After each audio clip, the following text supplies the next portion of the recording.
Hello और welcome इस नए एक्सप्लेनर में। आज हम एक ऐसी ऐतिहासिक चीज पर बात करने वाले हैं जिसने पूरी दुनिया का ध्यान खींचा है। पेंटागन की बिल्कुल नई यूएपी ट्रांसपेरेंसी इनिशिएटिव। बरसों से जो टॉप सीक्रेट फाइल्स बंद कमरों में थी, उन्हें अब सीधे आम जनता के सामने लाया जा रहा है। ये वाकई में एक बहुत बड़ा मूव है और इन ऑफिशियल डॉक्यूमेंट्स के जरिए हम इस पूरे शिफ्ट को डीपली डिकोड करेंगे। Okay, let's dive into this. अगर हम सरकारी रुख की बात करें जो इस अचानक हुए डीक्लासिफिकेशन को ड्राइव कर रहा है, तो प्रेसिडेंट डोनाल्ड ट्रंप का ये ऑफिशियल स्टेटमेंट सामने आता है। उन्होंने स्पेसिफिकली कहा है कि उनका पूरा फोकस मैक्सिमम ट्रांसपेरेंसी पर है, ताकि लोग खुद इन फाइल्स में मौजूद इंफॉर्मेशन को देखें और अपने खुद के कंक्लूजन्स निकालें। यानी सरकार अपनी तरफ से कोई सेट नैरेटिव नहीं थोप रही है। आगे बढ़ने से पहले एक टर्म को ठीक से समझ लेना बहुत जरूरी है। यूएपी यानी अनआइडेंटिफाइड एनॉमलस फिनोमेना। हम और आप हिस्टोरिकली आसमान में दिखने वाली इन अजीबोगरीब घटनाओं को यूएफओज कहते आए हैं, राइट? लेकिन अब सरकारी और मिलिट्री दस्तावेजों में इनके लिए ये नया शब्द यूएपी यूज किया जाता है।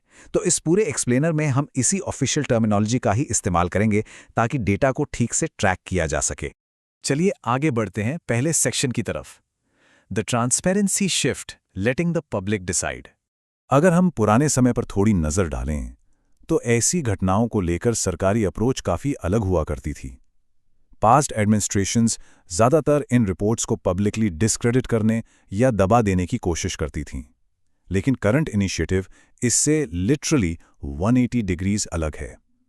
अब पूरा फोकस इस बात पर है कि रॉ डेटा को बिना किसी रुकावट के पब्लिक डोमेन में डाल दिया जाए, ताकि आप और हम फ्रीली उसको एनालाइज करें और ठीक से समझ सकें कि आखिर सच्चाई क्या है। अब आते हैं दूसरे सेक्शन पर, the retro repository inside the new UAP website. And this brilliantly illustrates कि इन डॉक्यूमेंट्स को पेश करने के लिए किस तरह का एटमॉस्फेयर चुना गया है। इस नई यूएपी वेबसाइट का डिजाइन किसी अल्ट्रा मॉडर्न पोर्टल जैसा नहीं, बल्कि इंटेंशनली काफी रिट्रो रखा गया है। इसमें उड़ने वाले अनजान ऑब्जेक्ट्स की vintage black and white military तस्वीरें प्रमुख रूप से दिखाई गई हैं। और यहां तक कि ऑफिशियल स्टेटमेंट्स के लिए एक पुराने टाइपराइटर वाले फॉन्ट का यूज किया गया है। ये एस्थेटिक्स इंस्टेंटली एक वो classic classified military vibe create करती हैं। आगे बढ़ते हैं तीसरे सेक्शन की तरफ, inside the 162 files, the first wave of declassification. 162 ये कोई छोटा मोटा नंबर नहीं है। ये एग्जैक्टली उन सरकारी दस्तावेजों की संख्या है जो इस पहली रिलीज में डीक्लासिफाई किए गए हैं। सोचिए, इतने लंबे इंतजार के बाद अचानक से 162 फाइल्स का पब्लिक डोमेन में आना अपने आप में रॉ डेटा का एक मैसिव खजाना है। ये बताता है कि इस नई इनिशिएटिव का स्केल आखिर कितना बड़ा है। और सबसे फैसिनेटिंग बात यह है कि इन 162 फाइल्स का सोर्स कोई एक सिंगल एजेंसी नहीं है। इनमें पुराने स्टेट डिपार्टमेंट के केबल्स हैं जो इंटरनेशनल कॉन्वर्सेशंस का हिस्सा थे, बिल्कुल ऑफिशियल एफबीआई डॉक्यूमेंट्स हैं, और यहां तक कि नासा की मैन्ड स्पेस फ्लाइट्स के ट्रांसक्रिप्ट्स भी शामिल हैं जहां एस्ट्रोनॉट्स ने कुछ रिपोर्ट किया होगा। अलग अलग गवर्नमेंट एजेंसियों से आई ये रिपोर्ट्स साफ दिखाती हैं कि इस फिनोमेनॉन पर कलेक्ट की गई इंटेलिजेंस कितनी डीपली स्प्रेड थी।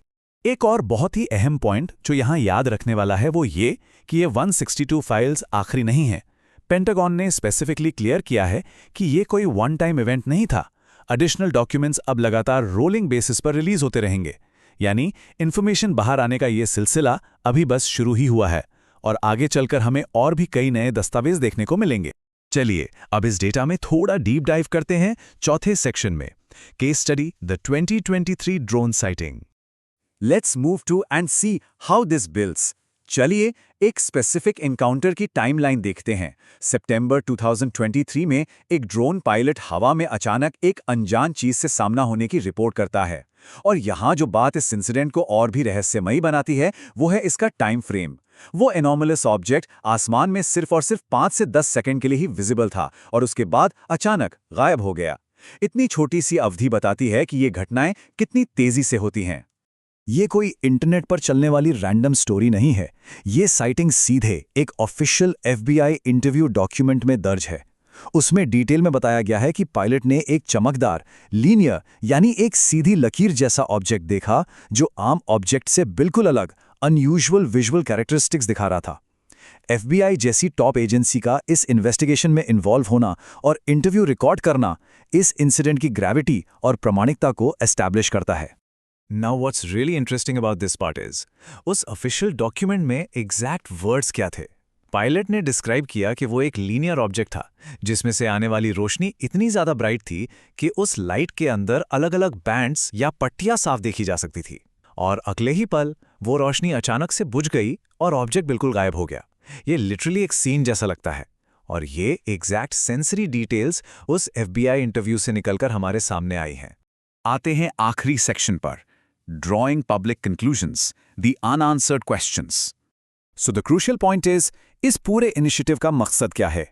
पेंटागन 2023 की इस ड्रोन साइटिंग जैसे रॉ दस्तावेज सीधे पब्लिक के हाथ में दे रहा है।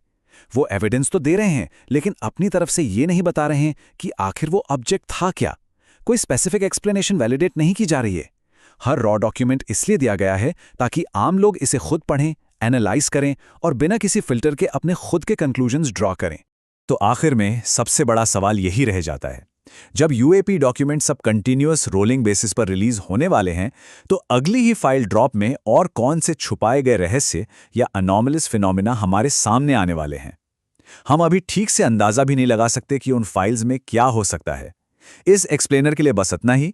जैसे ही नया डेटा ड्रॉप होगा, हम इस इन्वेस्टिगेशन को आगे बढ़ाने के लिए वापस लौटेंगे।